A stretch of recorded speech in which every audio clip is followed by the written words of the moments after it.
Hey guys, Sharif5 here, and welcome to the start of a series that I'm going to be making about tutorials about Anime Studio. On YouTube, there aren't many people who do Anime Studio tutorials. There are more people who do Flash tutorials, which is good and all, but I feel like there are some people who do use Anime Studio and they have to recur to forums and not something so visual to help them out. And while there are some channels on YouTube that illustrate how to work Anime Studio very well, and I actually follow them constantly because if there's something I don't know, I just recur to them. I feel like, I want to take my own take on this sort of tutorial thing. This isn't the first time I've done a tutorial, mind you, but the first time I did it was a long time ago, and I feel like I can do a lot more with it. The problem is I do stutter, and I do think a lot about what I'm going to say before I do anything, so without further ado, let's go on ahead. What I'm using is Anime Studio Pro 9, and today is going to be a pretty boring episode. I know this isn't the best way to start off a series, but the thing is, I really want this to be aimed at beginners, like beginners, noobs. You know nothing about Anime Studio at this point, and you don't want to read a tutorial, you want to see one. So in this episode, I'm not going to really be showing you how to do anything. I'm going to be showing you the basics of the software, because you can't really do anything with the software if you don't know each part of it. So this is our interface, this is our layout that we have here. The middle part that you see here, sorry. This is our animation screen. This is what we're going to be using to see what we're animating. But what's inside this purple rectangle here is our camera. This is actually what's going to be seen once we start animating. I'm going to be showing you a lot of shortcuts as well, because I tend to use them. I don't go up into here into the toolbar and select them. I use a lot of shortcuts. Anyway, we also have windows here, which I'll be explaining in a moment. Timeline, I think, is also another window. And these are the tools that we have. I'll also be explaining these, but I don't use these much because everything that comes in here pretty much comes integrated into the tools and the windows. So what we have in the tools are our draw tools, fill tools, layer tools, camera tools, workspace tools, and others. Now, I'm going to briefly explain others because once you get Anime Studio Pro or Debut, it doesn't matter either one, this isn't going to be here. The others tools aren't going to be here, though these are tools that you install yourself from third-party companies or third-party links that you get. These, I'm not sure if they're probably not approved by I'm sorry, I totally forgot what the company was called. They're not condoned by Anime Studio in any way. You install them yourself, which actually isn't really that hard to do. I'm sorry if I sound kind of, asleep right now. I just woke up, literally. It's Tuesday, February 25th, 2014 at 7:56 a.m. I'm not at school right now because I don't get it until much later. So I decided to do this now because, I wanted to get more stuff out for you guys between the time that Lunaticos is going to be here. So anyway, I'm not really going to be explaining these because you may not have them. Anyway, for the draw layer you have selected here on your layers window, the tools might change as to what you can do with that layer. So for example, right now that we have a vector layer, which is layer 1, which is just a blank layer, like it has nothing on it, we have a selection.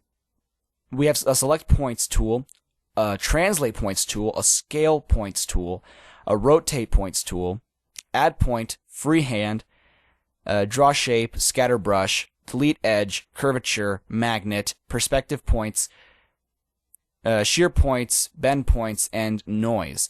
Now, what does each one of these do? Okay, so you just press A to add a point. Now, this is pretty much what I'm going to be using for now, and what I recommend a lot of beginners to use. Adds points to your vector layer so that you can later then make it into a shape. You can add as many points as you want, and this is essential for drawing. Now what I did there was weld the point. If you can see up here, you have a select group. You can select a group of points and make those into a group. That which you can then later select so that they'll select by themselves and you don't have to select them point by point if they're further away from each other or if any other point interrupts the process of you selecting those points. I don't really use it though. Oh, hello, Supersonic GP456. Auto weld, autofill, and sharp corners. What these do. Auto weld is, for example, if I want to make a shape and I want it to, pretty much unite with itself. That happens. I usually don't like having auto weld on because sometimes I make shapes that are simply strokes. They're not closed shapes. But we'll get into that probably in another episode. Autofill. Autofill is for when you make a shape and you want it to automatically fill itself. If you've noticed, the shapes I've done so far are pretty much blank. But if you have autofill on, if you complete the shape, it'll fill it with a certain solid color and have a stroke for the outline. This is good if you want to make shapes on the go or you're not really going to detail them or anything. Again, I don't like having them because I like doing all that stuff at the end. I like doing the shapes first and then, coloring all them in later. Sharp corners. This is one that I toggle. I sometimes use it, I sometimes don't, and here's why. Just select all of them. You could also hit select A and delete them. Oh, also for selection tool, it's the shortcut is G. Anyway, so let's go back to A. Sharp corners. What does this do? As you can see, when I'm drawing with the add points tool, all you see are sharp corners. There are no curvatures whatsoever. But if you untoggle this or if you uncheck it, then they become curves. The reason I toggle between this one is because there are sometimes I want something to be sharp and there are other times I want something to be curved. And it really doesn't matter because even after you've completed a shape, you can still alter your shape by adding more points to it. That's why it's called the Add Points tool. So that's pretty much it. That's basically, and you can combine you can kind of combine these two, and you can also add another shape to an already existing point, like so, and that will automatically make two possible different shapes. One being this one being that one. But yeah, anyway, I like starting out with that one because it's basic for showing you how to draw. Also.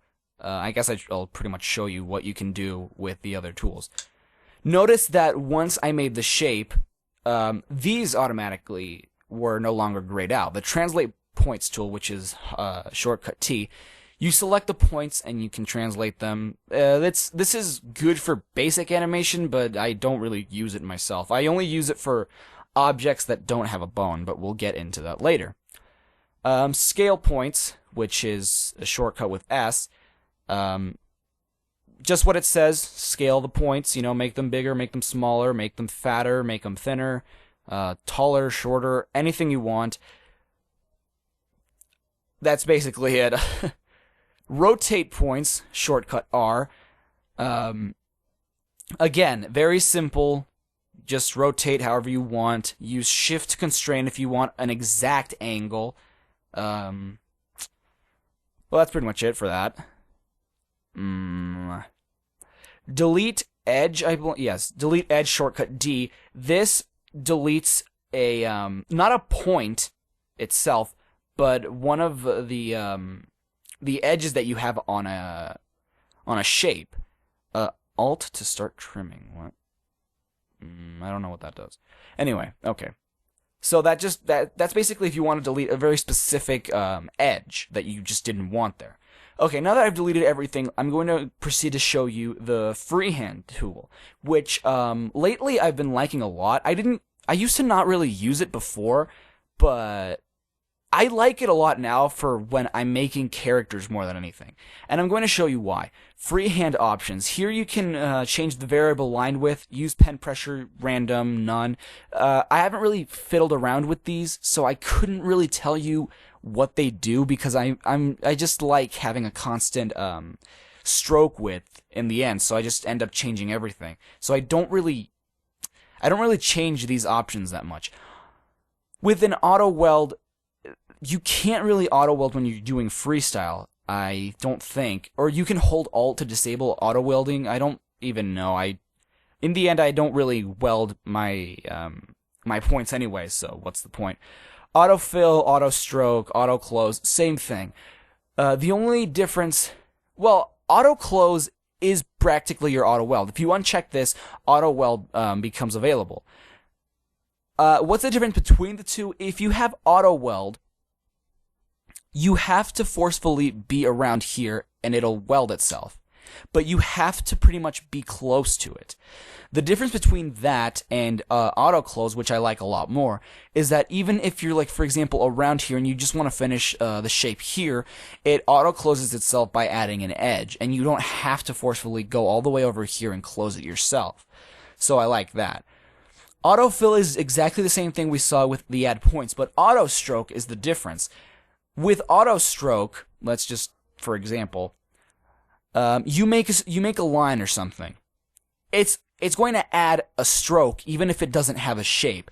Now that's pretty cool if you're just doing certain parts of the character that you don't really want a shape, or like any shape that you don't want to have an extra shape in it. Just make a stroke, make a line with it. Now, as you noticed, freestyle, freehand, which is, I forgot to mention, the hotkey or the shortcut is F. The cool thing about freehand is that you can basically draw with it. It's not like at a point where you're going in sequence. Here you can like do anything you want. You're drawing as if you were drawing in real life, not like going from point A to point B, straight lines. But you can do squiggles here and everything. It's really cool. I love using this tool nowadays. I used to not do it when I was younger because I didn't like it, because I didn't like how the shapes came out. But then I later grew to love it. So yeah, let's just get rid of all these and proceed with the Draw Shape tool, which is shortcut E, I believe. So here we are on Draw Shape tool. We have auto stroke, auto fill. Only those two options. The same thing applies for this tool as in freehand, except that this time we can draw predetermined shapes that are given to us from the get-go because of Anime Studio. Now we have rectangles or squares, ovals or circles, triangles, stars, arrows, and swirls. Well, the thing about rectangles and circles, you can either make a rectangle like you see here, or hold shift to constrain and make more of a square. Now, I like doing either one depending on what I'm looking for. And if you notice, I have auto stroke on. I don't know why, but I'm going to, Oh, I think I remember why. I'll get into that later. But yeah, you don't have to have auto stroke on. You can have either one on, but I usually don't like doing either one of those. Circle, same thing. You can make an oval. You can make a circle if you hit shift and constrain it. You can hit alt to center, all that fun stuff. Triangles, you can make, all the kinds of triangles you want. Yep. Stars, I really like using this one. They could have used a lot more shapes, but I don't know why they decided to include a star specifically. But a nice shape, nonetheless. Arrows. Arrows is something I never really... What's this and the swirl are something I never really use that much. I don't know why. But, they're very useful if you are ever going to need an arrow in your animation. They're very useful. And the swirls, yeah, it's very odd. It's very awkward because this is how they pretty much spawn. Alt to center. You can potentially, do this and then just scale scale it down. Also, if you use your right click, you hold right click on your animation area, you can scroll to other parts. You can pan, sorry, to different parts, not scroll, of the animation. Like, for example, if something's too big for where you see on your animation window, you can just use that and you can, yeah. Also, use the home button to reset to your camera. Anyway. I honestly don't know how long this is going to be. I don't know how long it's going to take to cover all of this, but I guess that's why I kind of decided to do it now. Anyway, we move on to Scatterbrush. Scatterbrush is something I discovered sort of recently. It doesn't have, sadly, a shortcut, but it is an awesome thing, really. Like, I really hate the fact that I never knew about it before. But here we have Scatterbrush options, which, again, I don't like fiddling with the options of a predetermined software unless I know what I'm doing, in which case I don't really know what I'm doing. Minimum width, maximum width, again, I don't really know. I think that's for how big we want these to be. Now, what is this tool? This tool, as I will demonstrate with bubbles, scatters different objects on your different shapes on your animation. And it's an awesome thing for if you don't want to draw them individually. It's kind of a particle thing. And they're all integrated into one layer, which, like, if I just wanted to translate all these points at the same time, I could do so. And I don't have to select each one by one. And there are an assortment of things you can choose from with this tool. As we saw, we have bubbles, we have insects, landscape. I wonder what landscape is. Oh my god, I have no idea what that is. That's too small. But you can adjust the size of the scatterbrush.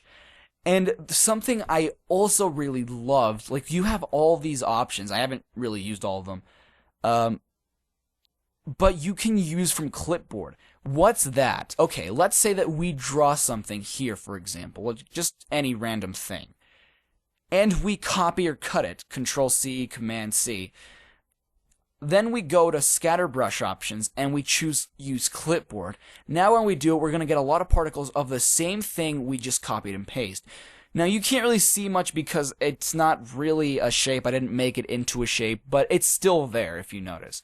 You can use these tools to look around. You can use the pan tool, which is the same thing as using holding down your right click on your cursor, on your mouse, sorry. The zoom tool, which I don't know why it didn't have a shortcut. It would have been awesome if it did.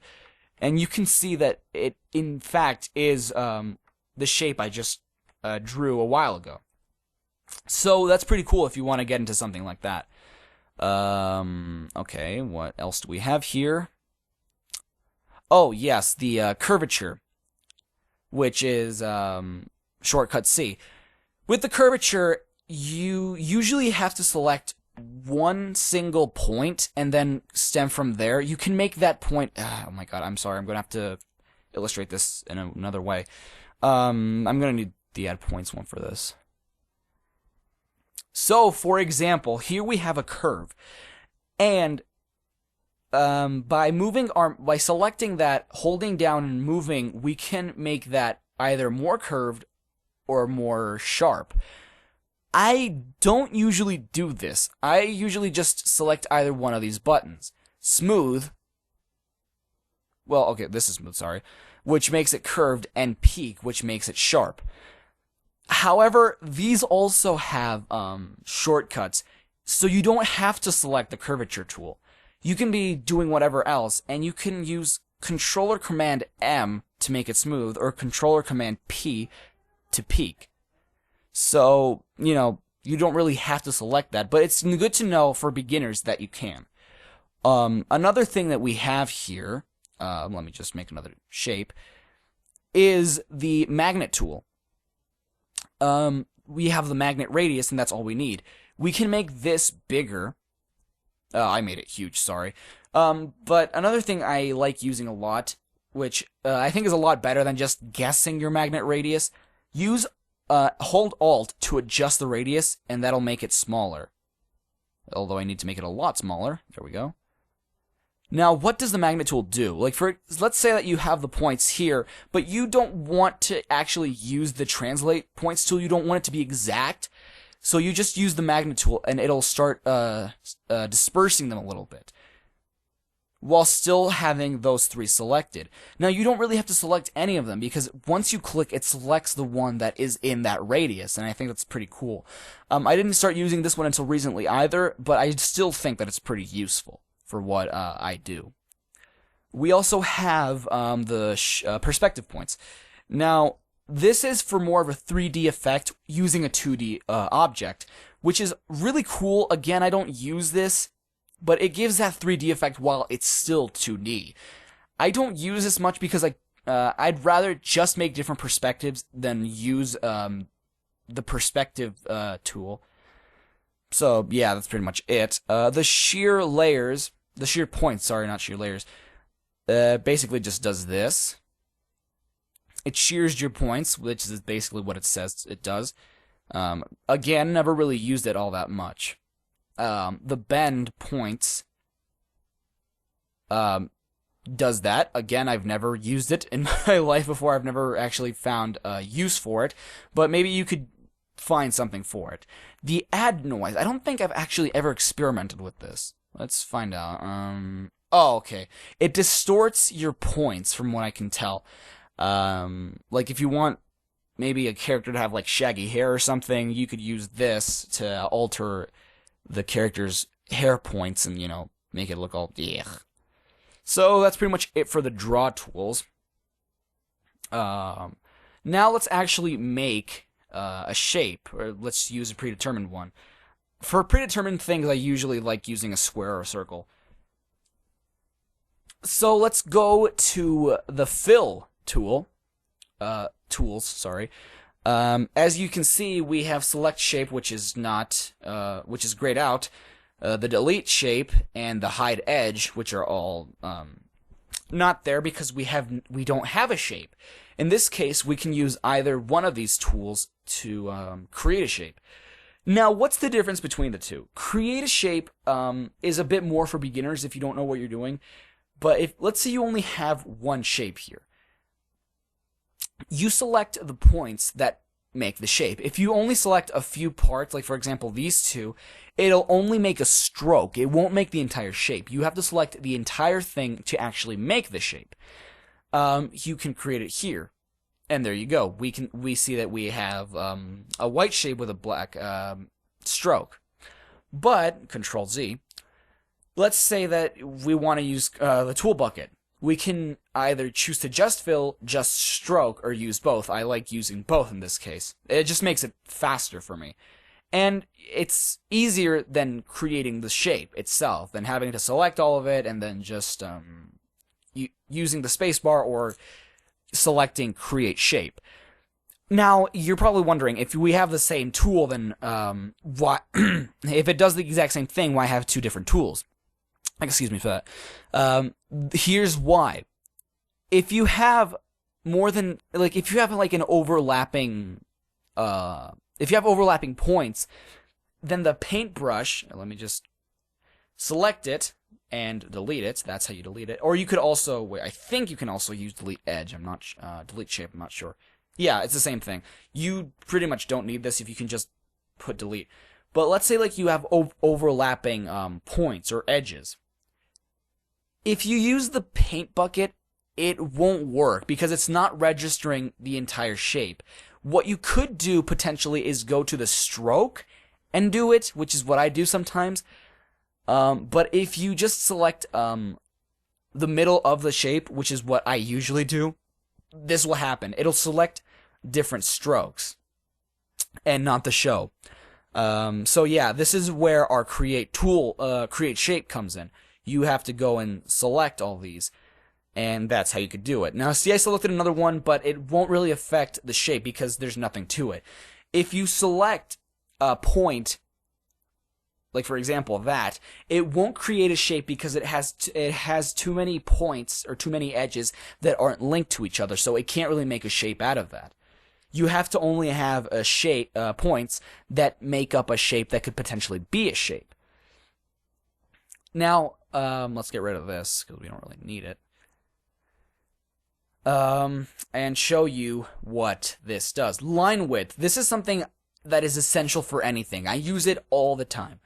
The line width basically is what its name says. It makes a line thinner or thicker, depending on how thin or thick you want it. I usually use a constant number for this. You can edit it here. Magnet mode, I don't really know all that well what that does. I don't really use it because, like I said, I end up selecting all the shapes, and like for example, width, you could put it at 5, and then they all get the exact same width. So there you go. That's pretty much it for width. There's not much to explain. It's a very simple thing to use. Let's move on. The hide edge fill tool, which again I use a lot. It's oh right, I haven't been saying. I don't know if you've been seeing the shortcuts. Line width is W. The paint bucket is P. Select shape is Q. Create. The hide edge is H. Now what this does is let's say that we have an entire shape, but we don't want this particular edge to be seen. So we can just exclude that stroke. We can hide that stroke. It still exists, but we just can't see it. This is helpful for if you want to have strokes, but you just don't want to have a certain stroke. And if you add a point at this point, you can see that this stroke will be visible, while this, which is the stroke we originally did, won't be. And again, if you don't want this one to be seen, just do the same thing. Like for example, if you want this one to not be seen, this one to be seen, and this one to not be seen, that's how that pretty much comes in that's how it comes in handy. I don't know if there's pretty much anything else I can explain about this. Stroke exposure. I haven't used this one all that well, but from what I know, it could be pretty handy in animation. Like for example, this is it's similar to the hide edge tool, except that you can edit the exposure of a certain edge without it being necessarily linked to a certain thing. Like for example, we could just have this line here. Oh. I'm not really exactly sure how it works, which is why I don't really use it, but I know it could come in handy. So if I ever figure out how to use it, then I'll probably explain it. Curve profile. This is something I started using recently as well, because I never knew what it was for. Now the thing about this is, let's say that you make a certain line, not a shape, but a line, like a shape like this, a curve, not a shape, just a line or a curve, and you have this time a full-fledged shape. Let's make it an oval this time, just for reference. When you go to the curve profile and select this, that happens. Basically, you still have the shape, as you can see, with the more tenuous red or pinkish line. I'm not even sure what that color is. I think it's like pink or magenta, something. But you now have this profile. Like, now the edges are more shaped to be like this. Now, if I were to edit this this curve that I did, notice how everything else alters. I don't know if you can actually animate with that or not. I believe you can, but it's not something I've actually implemented fully into animation. But believe me when I tell you that it could be really, really useful if you actually plan on using it. So I recommend exploring into it. Also, you can do this, and if you want a monster to have this sort of mouth, you can totally do this. I've never done this, but I recommend you trying it out. This has probably gone on a lot longer than I expected it to, but then again, there's so much in Anime Studio that you can explain. So that's pretty much it. Layers. Okay, this is where I pretty much have to stop explaining the tools and go to the layers window. Now, notice that you have, this is I think the most obvious thing that you're probably going to look at first when you open Anime Studio, the style window. We have four main windows in Anime Studio. Style, layers, timeline, and the animation window, but you don't really see a name that says animation. However, this is still a window. I've pretty much explained the animation window. Everything outside the purple or blue rectangle is things that won't be seen in your final render. Everything inside it is something you will be seeing. Now, here we have the layers window. We can add a new element. We can add a new layer to our project. Now, for example, every time you open Anime Studio, a new project, you'll always have, by default, a blank vector layer, which will always be named Layer 1. The thing about that is, you cannot have an Anime Studio project with nothing in it. Like, it has to have something. Which is why we can't delete it. However, we can add an assortment of different things. I don't know which aren't included in the debut version, but since I have Pro, these are all the things we can add. Vector layers. What are vector layers? Actually, let me add one of each image. Oh, wait, sorry. I'll just explain it now, I guess. For image layers, once you select that, what you're going to do is it's going to open a different window. It's kind of taking a while to do it. It's going to open a different window, an Explore window, where you can choose what image you want to import to your Anime Studio project. And then you can use that image to do whatever you want. You can use it as, really, whatever you want. And it's a really cool tool as well. Here we go, select image. You can pretty much manipulate that layer as much as you want. Why is it taking so long? It usually never takes this long. Let's just use, for example, I don't know, this icon. Yeah. Now, I don't remember if GIFs work in Anime Studio. I couldn't tell you. I don't think they do, at least. Yeah, if you're trying to use animated pictures or animated images, I don't really think that they're going to work. They're going to be solid throughout the entire thing. But as you noticed, I can scale. New to Anime Studio 9.5, actually, 9 and 9.5, the Transform Layer tool serves three purposes in one. They used to all be separate things, but now they're one. You can translate the image from one place to another. I'm just going to be using this as a reference for, I guess, the entire thing. The image is a layer, as you can see. It's been added, and the delete layer has been unlocked, so we can just delete the layer that we had before. Notice that this thing is selected, this like arrow thing. What is that? In fact, that is what we call I'm not sure if animation in general, but in Anime Studio it's known as the origin. Now notice that my icon.gif also has that. So, what we can do with these tools, this special tool, it's a mask. You can select different colors and it will be masked out of the image in this case. Like I said, there are very specific tools for each and every single one. I'm probably going to make this a two-parter since I feel like it's gone on for too long, but let me just explain what the manipulate layer, transform layer does, excuse me. Transform layer is, its shortcut is M. So yeah, like I said, you can translate the layer to wherever you want, very basic.